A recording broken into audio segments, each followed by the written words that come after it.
Pagiging ang mensahe ng Diyos na lalagay ni kapatid na Ed Velasco.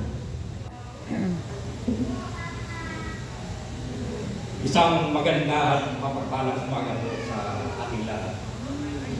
Morning! Isang napakaganda oportunidad sa akin sapagkat ang oportunidad na ito ang humarap sa inyo sa araw na ito. Ang oportunidad na ito na galing sa taas ay nakabalot pa sa biyaya ng Panginoon Diyos. Kaya ako po ay lubos ko nagpapasalamat sa taas. Ganon din na rin po sa inyo, lalo na rin sa lumapit po, naging instrumento para ako ay makatayo dito sa inyong harapan. Bago tayo magsimula, ay gusto ko kung muna kayong tanongin. Kayo po ba ay matry ko na po ba na magpasalamat sa isang taong laging nandyan sa inyo, laging yung kasama, pero hindi nyo napapansin ang hirap nila sa inyo? Matry ko. Sino po ba yung mga tao na aking napansin? Maaari po ito yung mga magulang natin. Yung tatay, unanay natin sa bahay. Lagi silang nandiyan sa atin, nag-aasikaso, pero bihira nating pasalamatan. Tama po kayo. O sobrang tama na. Lahat naman tayo kayo mga magulang. So nakakarinig po tayo.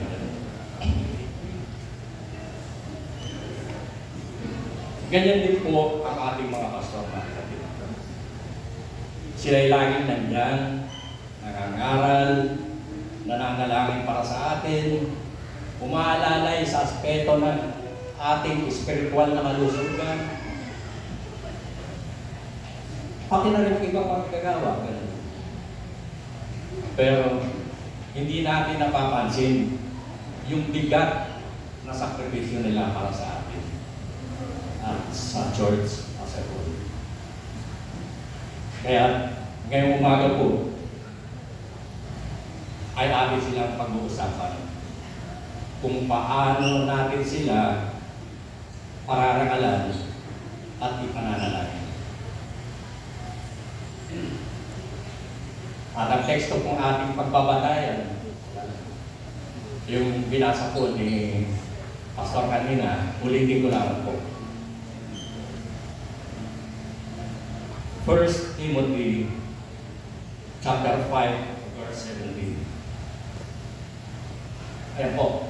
Ang mga matatandang pinuno ng iglesia na mahusay mamahala ay karapat-dapat tumanggap ng paggalang at kabayaran, lalo na ang mga masigasig sa pangangaral at pagtuturo ng salita ng Diyos.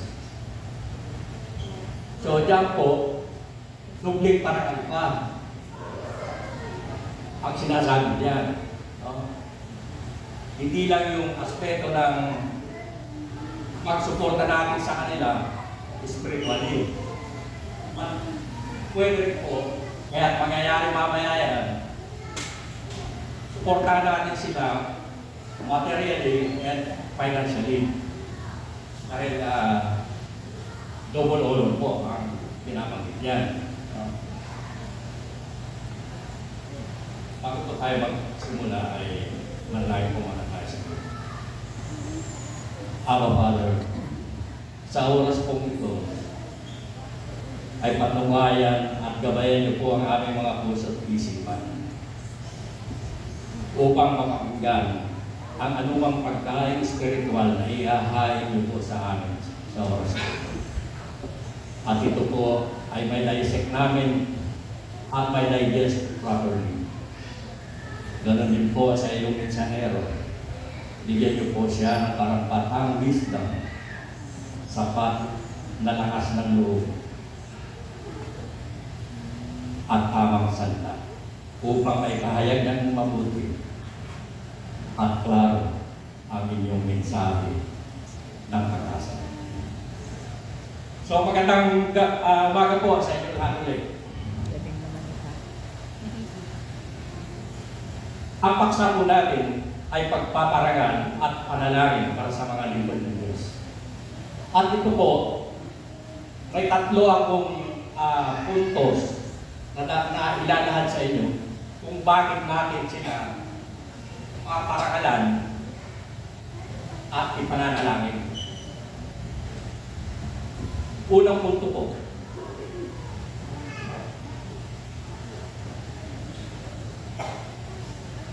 mabigat at banal ang tawag ng lingkod ng Diyos. Sabi po sa Hebreo 13:17, pasakop kayo at sumunod sa mga namamahala sa inyo. Sila'y may pananagutang mga laga sa inyo at mananagot sila sa Diyos ukol dyan. Kung sila'y susundin ninyo, magagalak sila sa pagtupad ng kanilang tungkulin.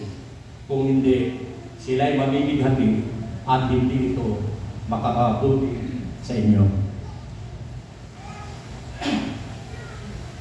Mga kapatid, ang pastor ay hindi simpleng posisyon. Hindi siya elected, hindi siya pinili ng tao. Siya po ay tinawag ng Diyos mismo. At yung tawag na yun ay banal at may kasamang bigat na iniatang sa kanilang mga balita.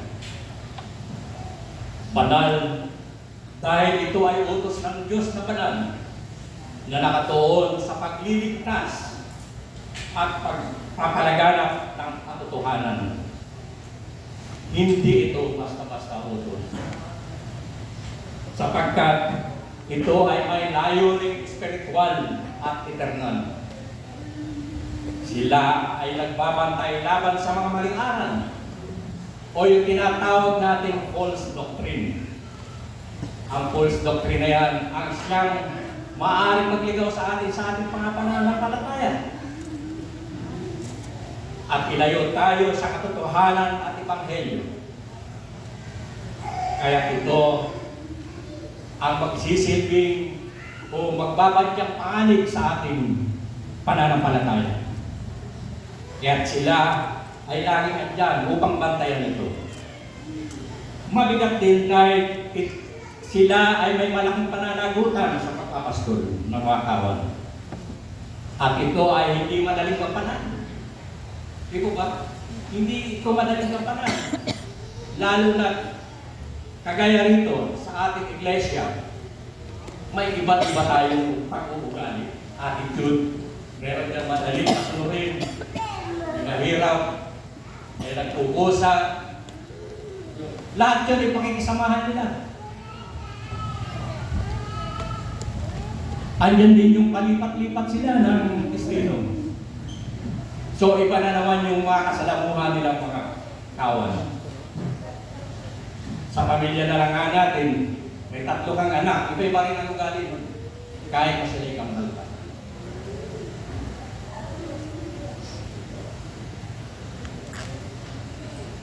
So, ang hirap na yon at sakripisyo nila ay ang price ng kanilang pagiging pastor. Andyan din sila para magdasal sa atin araw-araw. Magdasal sa lahat ng mga miyembro. Bagamat ito ay responsibilidad nila upang alagaan ang spiritual na buhay ng mga kawan o ng bawat isa sa atin. At ang panalangin o pagdarasan nilang yan ang magsisilbing paraan upang may pakita rin nila ang malasakit at pagmamahal sa kanyang mga kawan.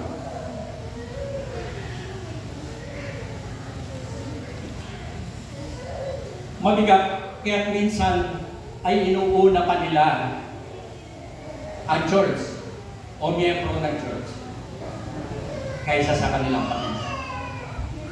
Mga kapatid, kung natatandaan po ninyo, early days ni Pastor Tito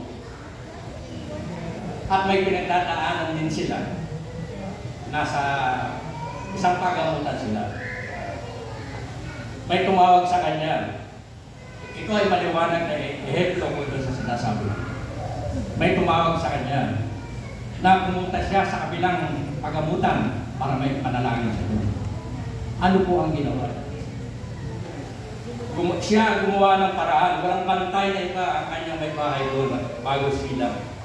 Nanawagan siya sa members kung sinong pinakamalapit at may tumugon naman doon. Pumunta doon, siya ay nakaalis at yun ay ginawa niya ang kanyang pupuli. Pagkat iyon ay utos ng Diyos, yun ang bukasyon niya. Sa kanyang pangyayari ay sinasaysan tabi nila, maliwanag na sinasaysan tabi nila ang pansariling kagustuhan, komportabling buhay, o personal na ambisyon para unahin ang kapakanan ng kalusugang espiritual ng simbahan at tao o membro nito.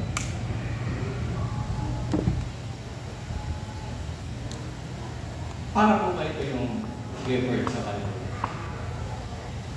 Yung istorya ng shepherd sa Bible. Hindi sila natutulog. Lagi silang gising. Matulog man sila, yung parang tulog man o tawagin natin. Nakapikit pero gising ang diwa. Sapagkat alerto sila. Baka may lobong dumating. Natatanda niyo po ba yan? At pakatangayin ang isa o higit pa sa mga kanyang binabandayan mga kawan. Ganyan din po ang ating mga pastor. Sila'y alerto. Alerto sa labanang espiritual. Alerto para sa aming simbahan. Kaya pala, sabi sa Hebreo, chapter 17. Sila'y mananagot sa Diyos kung paano nila inaalagaan ang ating kaluluwa. Mabigat, hindi po ba? Dami natin na yan, mag-isa lang siya.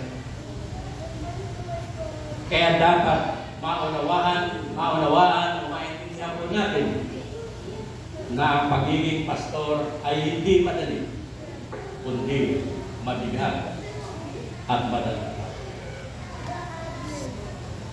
Kaya marapat lamang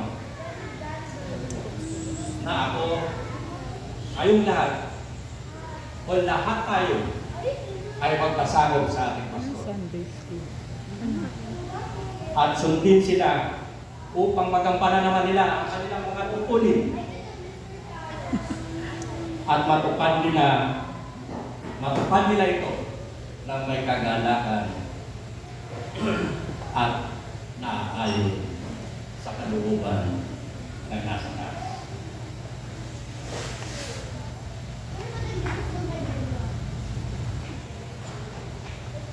Pangalawang punto po.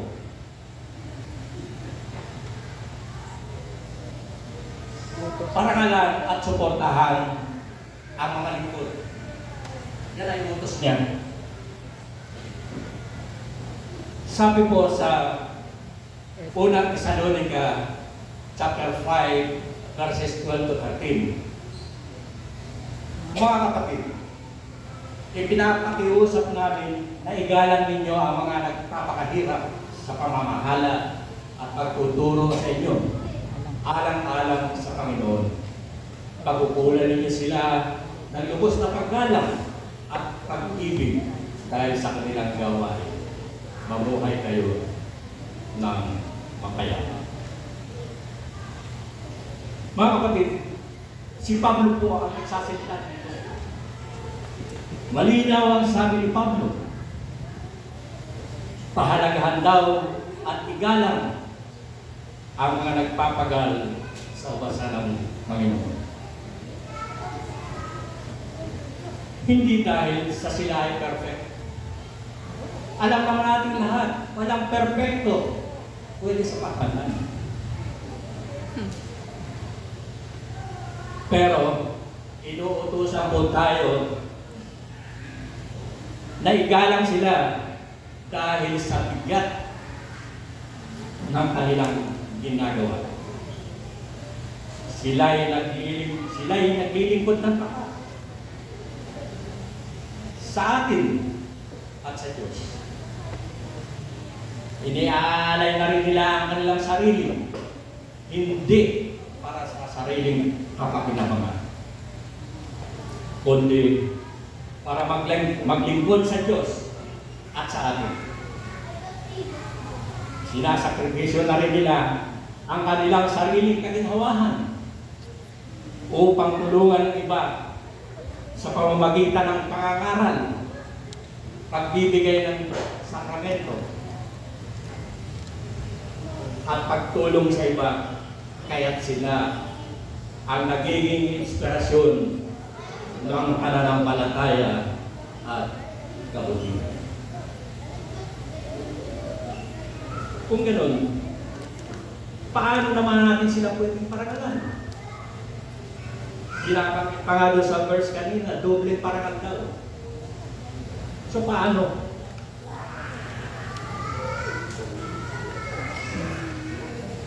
Alam niyo po, mga kapatid, yung pagsasabi nitong one word lang na ito ay sapat na sa kanila yan upang malaman nila na pinapahalagahan natin sila at minamahal. Ano po yung word nila? Yung po yung salamat. Maaari natin sabihin, salamat po sa tapat yung paglilingkod. So atin yung salamat. Ang pagbanggit natin minsan ng mga encouraging words ay makapagbubuhos ng kanilang enerhiya at magsisipag sila sa kanilang pagganap ng kanilang bukasyon. Pwede natin sabihin, salamat sa sermon mo, Pastor. Tumama sa puso. Ako po ay a-attend na. Sabi nga niya kanina, dalawa lang daw ang umattend sa akin. Ako po ay a-attend na Sunday school para tumami-dami naman.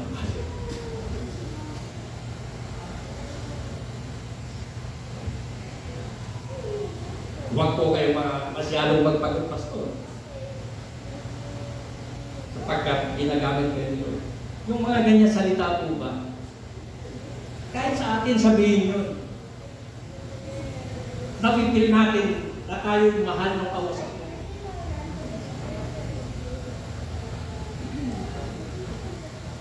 Makisama din po tayo sa mission nila.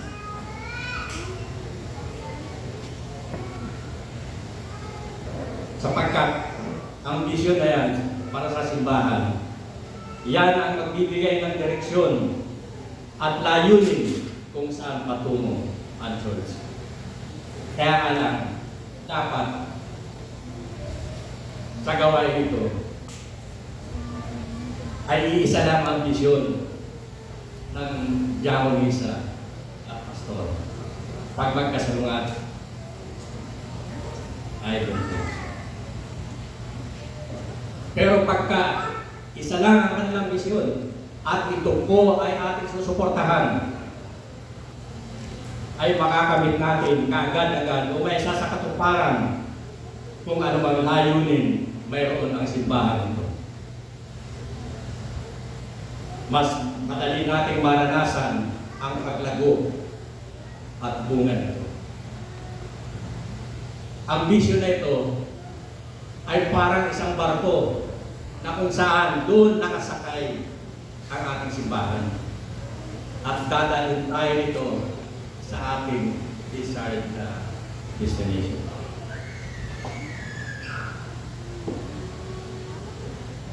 At higit po sa lahat, mga kapatid, ito po, ito magandang.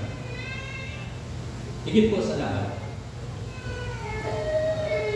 ay huwag natin gawing mabigat ang kanilang gawain. Hindi porke minsan sabi natin, gawain niya yun, pastor siya, nausuldahan natin yan. No.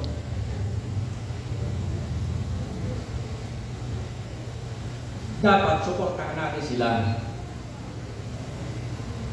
Halimbawa na lang, Kagaya nga ng nabanggit ng Brother Ariel, iba ang tatayo dito pa sa harap mo, hindi siya.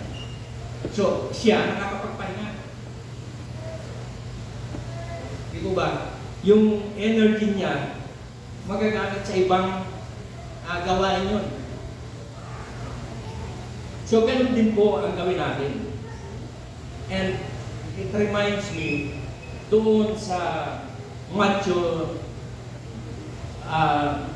chapter 9, verse 37, na ang pinaka-quote yata ano na eh, wrong ako. There's a plentiful of harvest, but few workers. Few workers. So, doon, yung mga believers doon ay pinapanalangin ng Panginoon. Hindi alam ng mga believers doon na yung pinapanalangin nila sa Lord of Harvest ay para tagtagan ang manggagakas o yung workers. Dahil maraming aanihin eh. Maraming gustong tumanggap ng salita. So nangyari po yun, nanalangin sila sa kanilang mga sarili, naligid sa kalaman nila, yung sarili nila, ang pinapanalangin nila. Could we do that here? Manalangin din tayo nang sa ganon, marami ang makakatayo dito. Hindi puro siya. Sa Sunday School, siya pa rin. Di po ba? Sabi nga po dito sa Efeso chapter 4, verse 12, ang papel niya ay ihanda ang mga banal sa gawaing paglilingkod. See? Hindi yung gawin ng lahat. Sabi dito yan. Ibig sabihin, turuan at gabayan niya tayo. Hindi gawin ng lahat. And take note, ang pastor ko ay lingkod. Hindi siya kailanman alipin.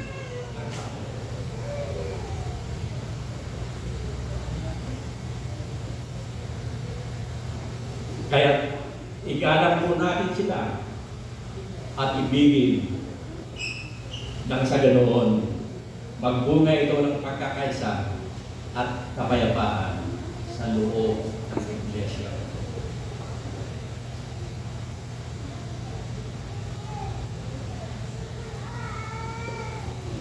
May kwento po ako sa inyo. May isang pastor na nagsabi sa kapwa pastor. Sabi ko, pastor, alam mo pastor, hindi naman mahirap ang pangaral. Bumibigat lamang kapag ang mga miyembro mo ay hindi supportive o hindi ka susuportahan. Ngunit, kung sila ay hindi ka susuportahan, inahalin tulad niya dito sa kung para ka ikang nagtutulak ng kariton na mabigat at walang gulo. So it's not possible na magtulak ka ng kariton na walang gulong at mabigat ang laman. No. Di ba? At sa pagpapatuloy niya. Pero kung supportive ang mga member mo, ay para kayo kang naglalakad lang sa party. Kung maayos ang takbo. Kung para kang nakasakay pa rin na maayos ang iyong takbo. Kaya, mga kapatid, maybe, kung gugustuhin po, pag-uwi po natin galing dito sa bahay.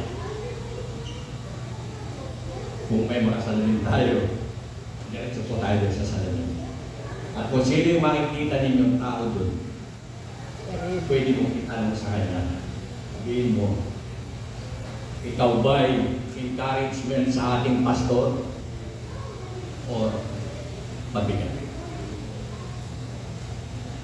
Iwanan ko na po sa inyo ang naman niya paanan natin sa mga. Pangatlong punto, mas kailangan ng ating mga lingkod ang ating panalangin. Totoo ba yun? Sila nananalangin para sa atin. Kailangan ng ating panalangin. Yes po.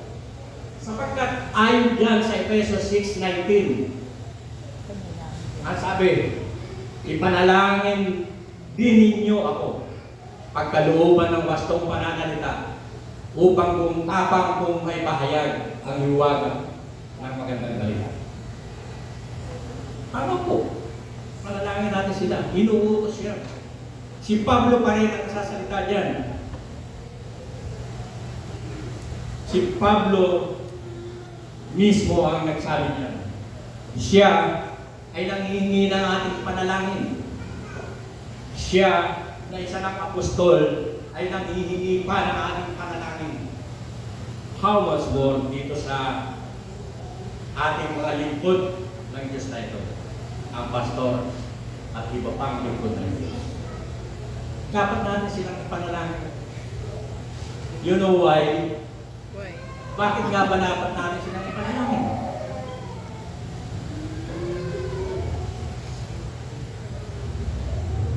Dahil po, sila ay tao rin. Tulad natin, may limitasyon, napapagod, nasasaktan. Maaari din silang mawala ng sigla at madismay. Dahil sila din po ang nasa front line ng spiritual battle. Kailangan nila ito para sa kalakasan, kaaliwan, at katatagan ng kanilang pamumuno. Otherwise, kung wala ang panalangin nila, maaaring sila ay panghinaan ng loob at ano ang mangyayari. Ang progress ng ating church ay maapektuhan. Hindi tayo umiusat hanggang dito na lamang tayo. At lumalabas, wala tayong pagkakalisan. Walang pagmamahalan ay tinuturo sa ating hanggang.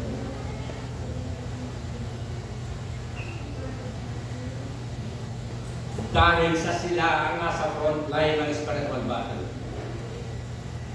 Naturalmente, sila ang unang target ng away upang sila ay patigilin, pahinain,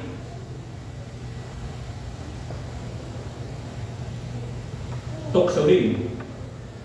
Kaya't layunin ng ating manalangin upang sila ay magkaroon ng tamang salita na may katapangan at may pahayag ang Ebanghelyo ng malinaw sa ating mga puso isipan. Kailangan nila ng panalangin natin dahil kapag sila ang nadapa, madadamay ang buong simbahan. Kaya ang panalangin na yan para sa kanila ay isang spiritual na suporta. Kung sa sundalo, parang ammunition yan. Laban sa mga kaaway. At ito ay para din sa kanilang kalakasang piskal. Emosyonal. At para sa matagumpay na kanilang pamumuno. Para kung itong sundalo sa gera, kapag ang commander ang kinamahan, ay malamang bumuo ang moral ng tropa. At anong mangyayari ito? Maaaring sila ay matalo na sa kapanan. Kaya, ang mga lingkod natin ito, Pastor De Lunes, sa ibaba ay siyang natin dapat ipinapanalangin. Dobling panalangin.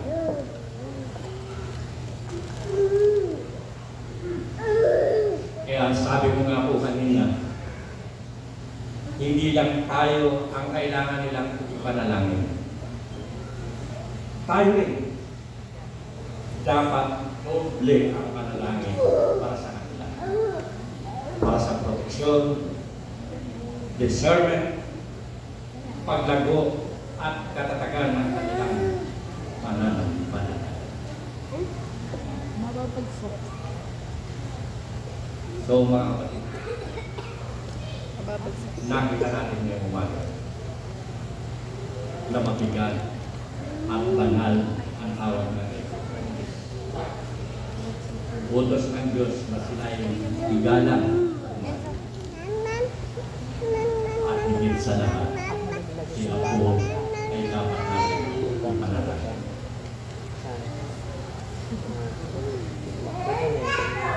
Kaya, ang challenge ko po sa aming lahat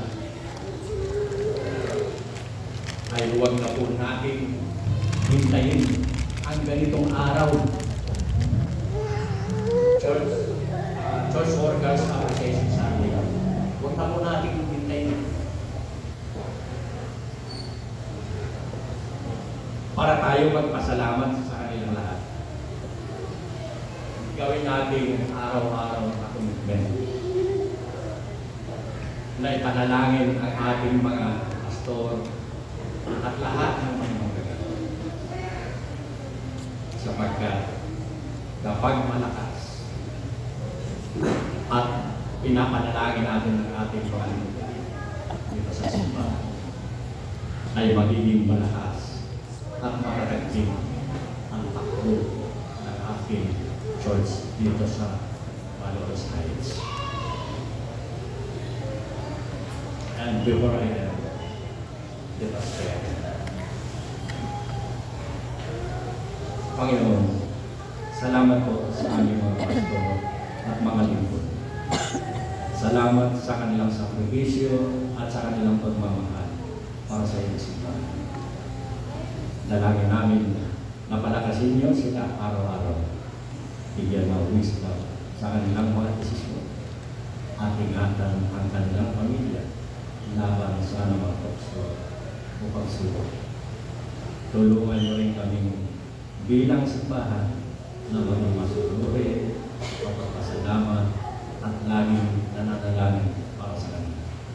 In Jesus' name, Amen.